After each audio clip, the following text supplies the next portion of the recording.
Hello, episode 2 by myself.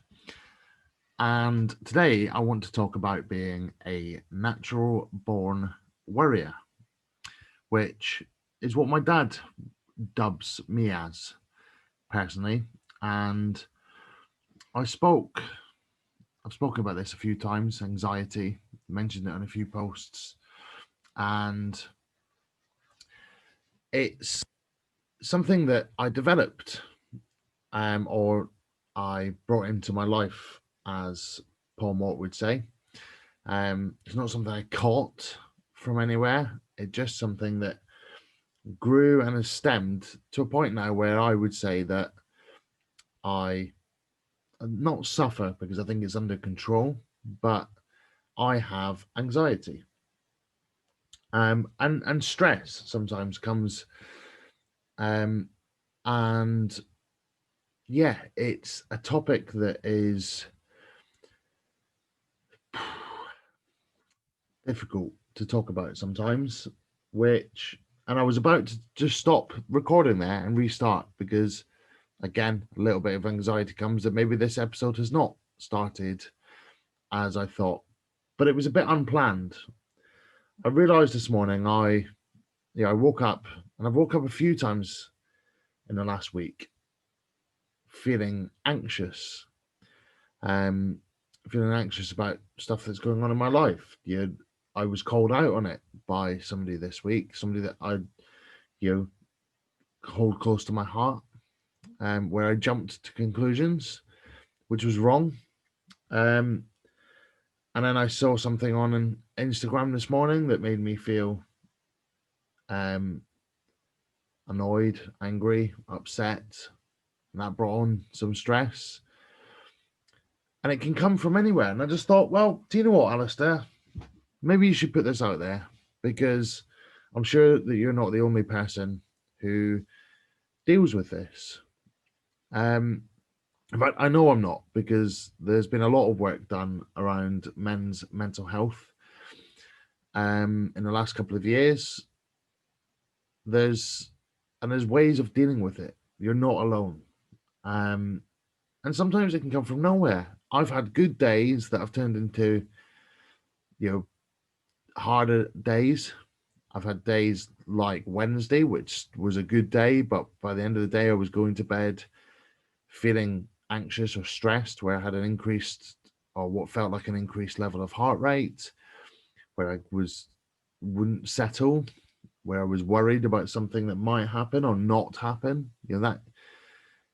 That's the main thing about it is it brings on this worry. And I'm a fairly what I think is a fairly settled person. I've got a lot going on in my life, a lot of good things, a lot of good people around me. And from the outside, you might not think that there's anything going on, and it's not bad. There's just been a bit of increase at the moment, and it tends to happen. And if you're watching this, you probably can see bags underneath my eyes. Sleep is deprived. My diet's been shit. That's a massive influence. I'm not getting out and getting my exercise to release that excess energy. Um, and there's lots of positive things that you can do, but also I think lots of people say, "Oh, don't worry about it." Sometimes you know that this is a stupid thing to be worrying about. It might be the smallest thing. It might be something you know is irrational, but it comes on and you need to be able to manage it. Now, one thing I learned, um, I was about to say this year, but it's 2021. So last year, I learned that it comes on when you are bored or you're idle. And I think there's a phrase that the devil makes work for idle hands. Um, and I think the devil makes thoughts for idle minds. Um, when you've got time to be just scrolling through Instagram, or like this morning, I wake up at 4 a.m. and to try and pass some time, I start browsing Instagram, and then maybe I'm not ready to see some of the things that are out there. And it's a stupid thing. It's something that I need to talk to somebody about. And by the time you hear this episode, I will have spoken to that person, and I know that there'll be no issue with what is out there, because actually it's tiny. And even just speaking about it, I realize it's minuscule and it has no impact on the world, it has no impact on me. And it's just purely, in fact, it's probably more jealousy or lack of communication that brought this thing on. And it's the same. The bit that I experienced on Wednesday was me being an absolute wally, thinking that somebody had cancelled our friend request on Facebook because I was on the wrong bloody profile. Like, are you mad, man? Are you mad? Like, yeah, maybe you are, Alistair. Um, but it is something that comes in and it can bring stress and it can make you feel tired, and the other impacts of stress, you start to worry about what happens with anxiety is it's a spiral. It's one thing that leads to another, and you start worrying about other things, and then off the back of that you worry about other things, um, which brings on the stress and makes you less effective at managing your day. So you need to put some things in place in order to be able to deal with these things. And I've got a whole load of what I would call tools in my toolbox to be able to manage it. So, yeah, like I said, my dad would say I was a natural born worrier, and I've always been a worrier. Which, if I've always been like that, maybe it's something I should have dealt with at a very young age. Maybe we should be teaching children around mental health, or asking them how they're feeling, if they're anxious, are they worried, and helping them with maybe some tools at a young age. But yeah, I didn't.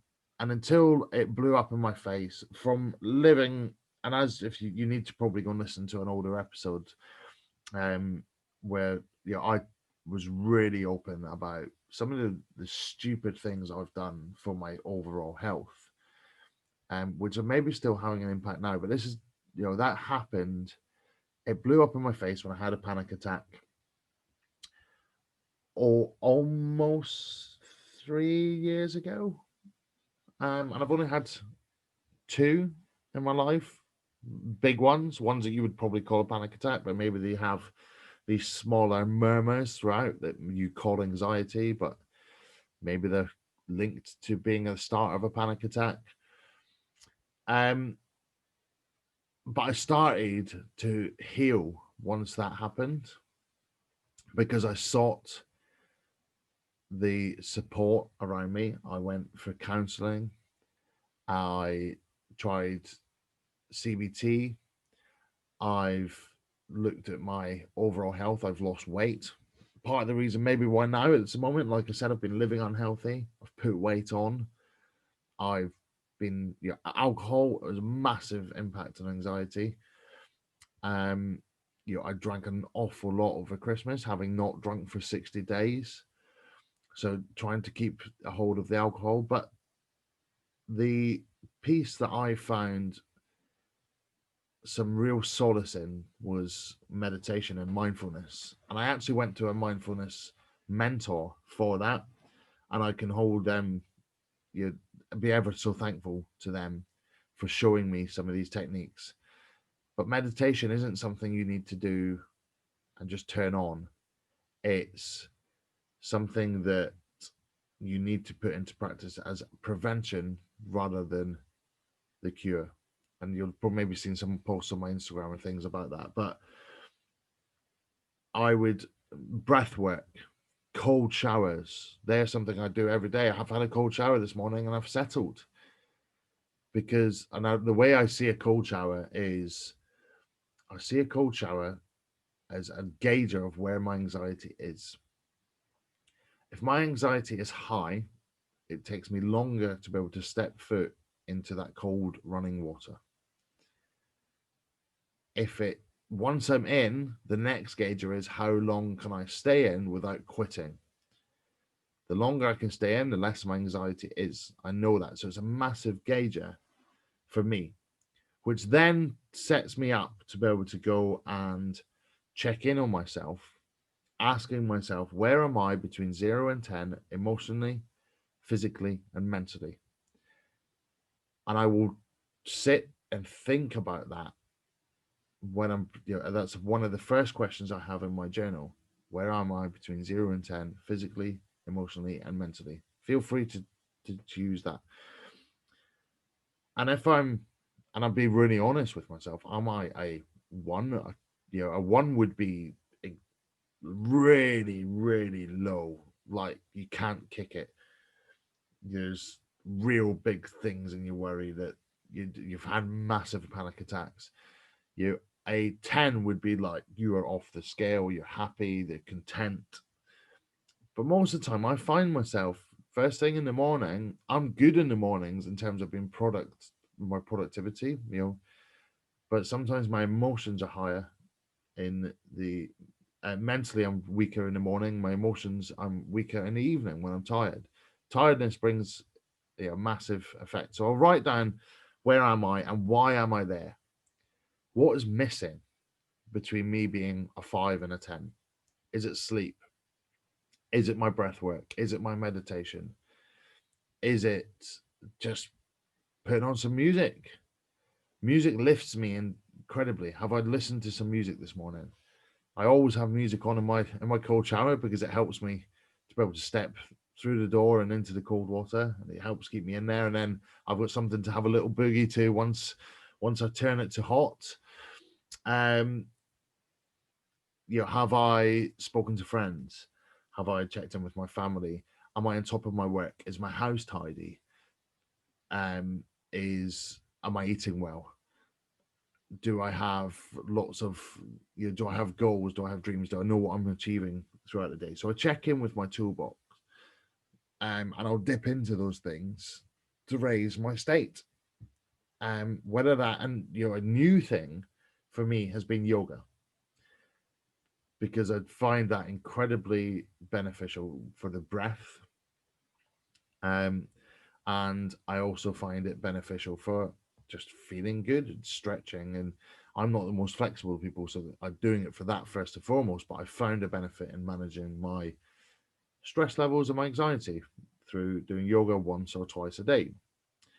So having this toolbox that you can dip into is incredibly important. And and I'll say it now, and I probably should have said it at the start. I am not a health professional, and I am not a trained counselor. I am a coach, but a coach helps people come up with their own answers. This is purely my experience. This is what I do for me. And as I said, I have been to see qualified professionals to support me. Those qualified professionals, like I said, being counselors, therapists, mentors. I use a coach for my for business. I use a coach, PTs for my physical because they're qualified in that. And I keep people in my corner because that's important to be able to have somebody who knows more than you in your corner to guide you, shape you, and hold you accountable. I think, if I'm checking with myself right now, where is my diet? It's terrible. I know there's some trigger points for me. Understanding your trigger points as well is really important. I learned that when I'm stressed, there is two things that creep into my kitchen, and those are bread and cheese. And I start to live on bread and cheese by any format: pizza, sandwiches, or carbs and cheese. Pizza and cheese, it's cheese, basically cheese. Um, so, but it's because I become lazy. I stop thinking about my diet. And when you're stressed, I think you let yourself go. That's a real big trigger. For people that are suffering majorly, I understand that they stop showering, they stop wanting to get out of bed, they um, will disconnect from friends and family. They won't let anybody through the front door because they've let their house get untidy. And I was in these situations. I've been in those places. So if I'm looking at myself now, my diet is slipping. I have not been on top. I have put on weight. I weighed myself yesterday because I've agreed to start working with somebody new for my to hold me accountable for my fitness and my diet. And I had to weigh myself for that. And I've put on 15 kilograms. And I'm upset with myself for that. Over since July, since I was at my very best weight and I looked my best. Um, that's not good enough for me. I know that that's not good enough in terms of I've not got the right fuel in my body to be able to manage this life. When I've got good vegetables and the right vitamins and the right minerals inside me, and I'm lighter, and I'm able to do more, and I'm less tired because I'm putting the right fuel in, I'm able to deal with these little things sometimes that come and whack you in the face. I'm able to deal with that better because I'm better fueled. I know that my exercise has been there a little bit. I've done, I'm doing some work towards my boxing. I've not been out for my runs. The gym's been closed. So I've not had some of my other solaces like a steam room and a sauna and a jacuzzi where I can go and chill out. I use a David Lloyd gym because of those things, but also with those things becomes community because you go in to the gyms at the same time. I've met loads of amazing people just by sitting in the sauna. Um, and I've that was always a good place to go, and for recovery as well. Like there's a some I'm not sure whether proven benefits, but I feel some benefits from being in the steam room and the sauna, and I know that by being in the gym is a health seeking place. Those things haven't been there, so when they're taken away from you, I know that I need to try and replace them, and often that's my go-to has been running. Even though I've always said I dislike running, but I actually do like running. It's a very good to clear your head. It's great for endorphin release. I haven't been doing that. I never switched that on when lockdown came along. Um, so where's my energy release? I think that anxiety sometimes excess energy. So having that fitness and walking is an amazing therapy, but I don't see it as an energy release. I see it because you're not raising the heart rate enough. For me anyway, I need to raise that heart rate enough so that I release some of this built up adrenaline or whatever it is inside this chemical. These chemicals inside me need to be put to positive work. Have I been doing my journal every day? I fits and farts. Have I been doing my reading my daily stoic? And stoicism has been a massive insight into who I am and things that you need to apply and things you need to not worry about. Stoicism's all about managing what's within your control and not understanding what you hold within. Have I, work's been stressful. So part of what happened on Wednesday for me was an email from our leader at work. I guess I'm trying to remember what their title is, but it was asking for volunteer furlough. So which having past experience has led that feeling to be of bad news. Even though the first time I was furloughed, I had very good news, but this time was different because it brought on financial strain. I've not been furloughed now. There has been enough volunteers, and that was an immediate release. So I knew that was holding tension within me because it was a fear. Um, and it's our human reactions: fight, flight, or freeze. Um, that are those reactions to fear. Um, and I think anxiety is the freezing aspect of that. We don't know what to do. We don't know what the solution is. We're not in control of this situation. It's something that's happening to us, not something that we're doing to ourselves sometimes. So it's how we're reacting, it's our response to the situation. But there's things I could do to that. If I was in a better financial state, if I was better with my money, and I had some savings, as what my mother used to call was a slush fund, or money for a rainy day, would that email have created the same reaction? Probably not, because I wouldn't have had this financial worry. And I think sometimes my reaction to my cure to spending is the retail therapy. My cure to spending, my cure to stress is retail therapy, and going to spend money because you're trying to give yourself that fix. Previously, it's been to roll a massive joint. Sometimes it's been to go and have a beer, and that beer turns into 10 beer and you get sloshed. For other people, it's a line of cocaine, or it's there's always something where people try to give themselves a positive release of chemicals through a short-term high, I guess. But that can be a positive place. Okay, I need to give myself that short-term release of energy. Go for a run, Alistair. Um. So yeah, managing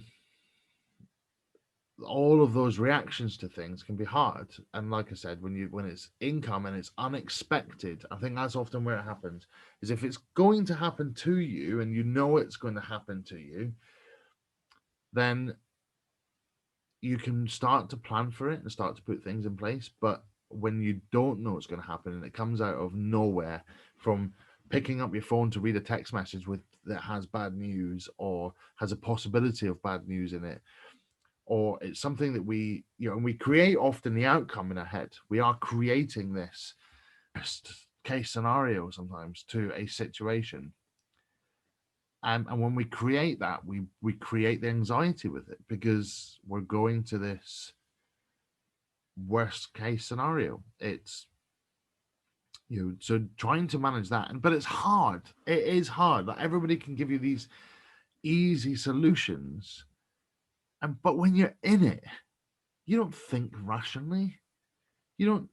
And so actually, one part of your brain is going, come on now. The logical side is going, come on, man. You know this. The emotional side is running riot and creating all of this within you. And now I know, because I used to always be probably a bit of a doubter around what people stress and anxiety, what stress and anxiety was. Um, as a manager of people, I'd be like, oh, come on, man, get yourself out of bed and just get into work, for God's sake. And having experienced it, you now know it's not a choice sometimes. Where the choice is to not put things into place to manage it. You're deciding to, when you're in a good place and you're deciding to not do these things to try and prevent it or calm it down, that's your choice and that's your decision. And sometimes I make bad choices. I've made bad choices for the last 4 weeks, definitely. I've drunk more alcohol. I've chose a bad diet. I've chose to stop doing the exercise as much. And I now know that those are the things I need to fix to calm this anxiety down that's been on the increase over small, things that do not matter, which have arisen from nowhere because I've not put the prevention in. And it needs to be a daily thing for people. You can't let something slip for a day, because once you start to let something slip, another thing slips, and it brings on this. And I'm not trying to make it sound all doom and gloom, and it's because 99% of the time I'm good, I'm okay. This 1% or 5%, let's not put a number on it, but this small proportion is not good. And you want to try and reduce that small proportion down to as least as possible. I think everybody suffers with it in some sort of way. Others manage it better than some people. And of course, there's mental health issues out there that are medical conditions and that I'm not willing to talk about because I've not been there. But for me personally, if I do not manage my anxiety and my stress and I do not try to prevent it, it gets worse. Um, so I think from that, like I said, meditation is not something that needs to be, oh, 5 minutes of lying on the floor. You can do meditation just by when you arrive somewhere, you stop and you arrive and you be mindful 5 minutes earlier. You can be mindful and do mindfulness just when you're making a cup of tea. Go and research it. Download some of the apps that are out there. I think such as Headspace, or seek a mentor out. If you want a recommendation from one, I can definitely recommend one. And I think she works online as well as she works face to face, is how I saw her. I'd happily recommend that person. I'd happily let you know who I'd been to see because she was very beneficial to me. Um, I would, advise that you do some breath work. There's some free methods out there. You can go and you watch YouTube, watch Wim Hof, um, who is the guy who talks a lot about cold water therapy. But the thing that he advises to do that is breath work. You can Google box breathing. You can use your Apple Watch, which tells you to breathe every whatever you set it for, where it's in through the nose and out through the mouth. But just focusing on your breathing is a massive win. But doing it again, do it when things seem normal, because your breath work resets the system, which is why cold showers work, because it resets your breathing, makes you focus on your breathing. And like that's a recent win for me. Like I think I'm on day 80 or something like that. I've stopped counting because it's just what I do now. But I cannot speak highly enough about cold showers. And I was a doubter for a long time. But what a feeling. Like the energy you get just by getting in that cold shower. And I think, my friend said that he'd checked his temperature of his recently and it was like 4 or 5 degrees. It's cold. It's coming off the main pipe. But a couple of minutes, and we can all spare a couple of minutes. We can all go into, a place of being uncomfortable for a couple of minutes. The reason why I think cold showers work is because it teaches you that that's probably the hardest thing you're going to deal with that day. You can make sure you've got space in your diary for a bit of flexibility, so you can deal with some of this incoming things. You can write your journal. You can check in with yourself and ask you where you are and why you're there. Reduce your caffeine. That's a big impact. I know that my caffeine has increased because I'm tired, because my sleep's not good. I know that my sleep's maybe not good because I've got excess energy, because I'm not burning off that energy, because I'm not trying to stay fit.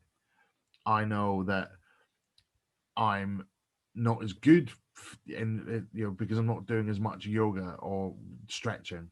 I'm not spending time on my foam roller or using my massage gun, which means that maybe I can't recover as quickly to do more fitness.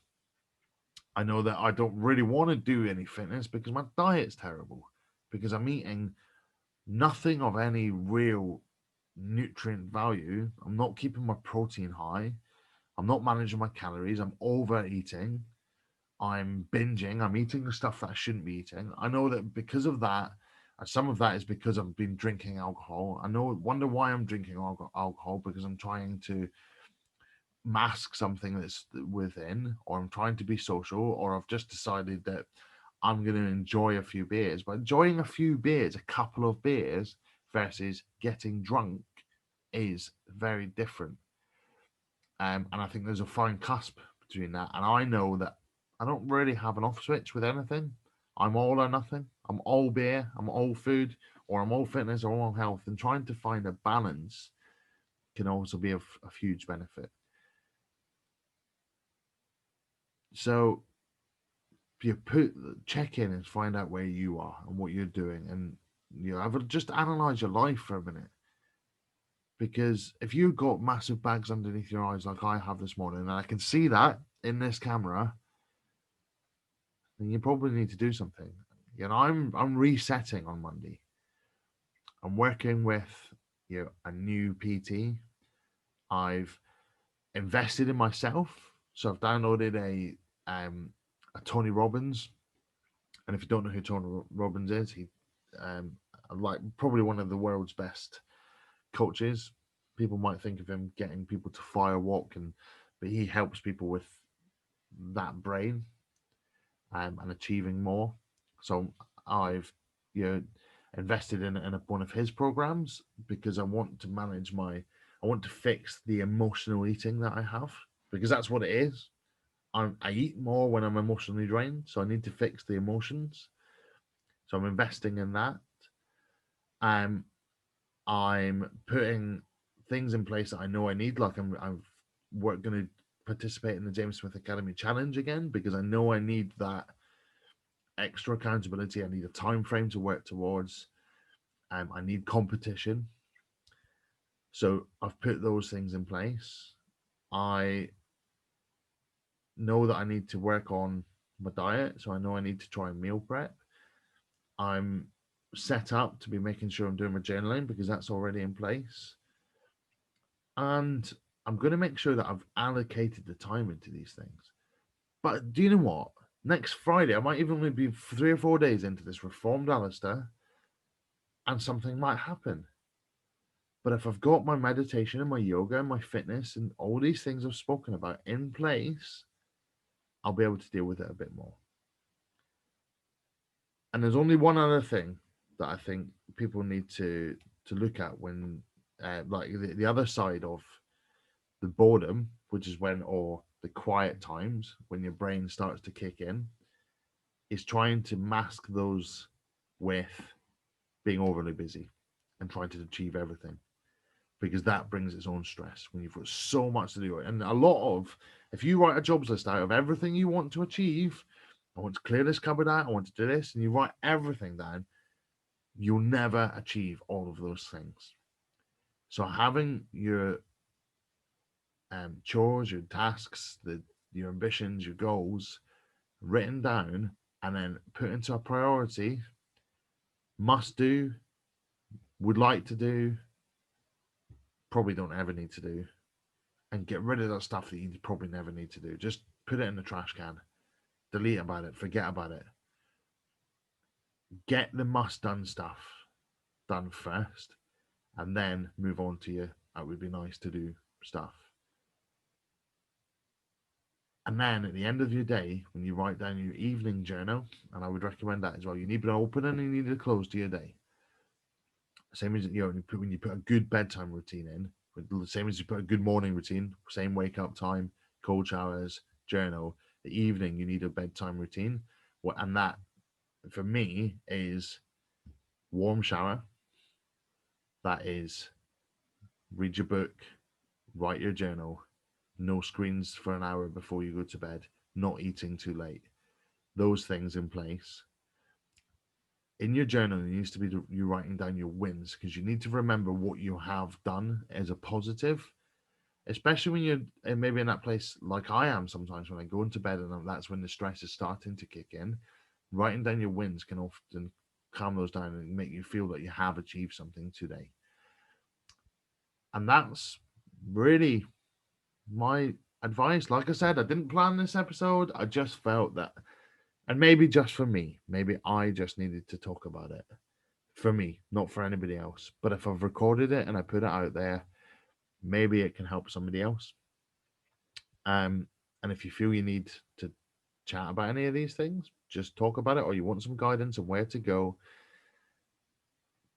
feel free to DM me. If I can advise you and it's right for me to advise you, then I will. If I don't think I can help, I'll also tell you that.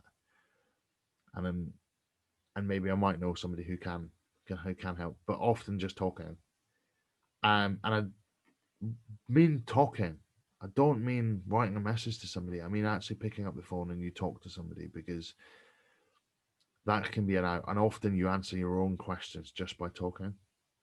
Do you know what? Do what I've done this morning. Turn on the camera, press record, and talk to yourself, even if you never publish it anywhere. Make a video log of how you are, because I bet you it will support you. And you never know, I might start to record my journey daily. But on that note, thank you for listening. And I will speak to you whenever I randomly come up with a thought of doing a podcast. Also, maybe you want to go and listen to yesterday's lockdown lunchtime live that I did with Danny and Nikki, or any of the old episodes. And I'd really appreciate, especially episodes like this, if you can share them and they can help somebody else. Really appreciate that. Press like, subscribe, show us some love, support. Go write us a review on Facebook or iTunes. That really helps. Yeah, like I said, I never intended this one. It's just where I was. Speak to you soon.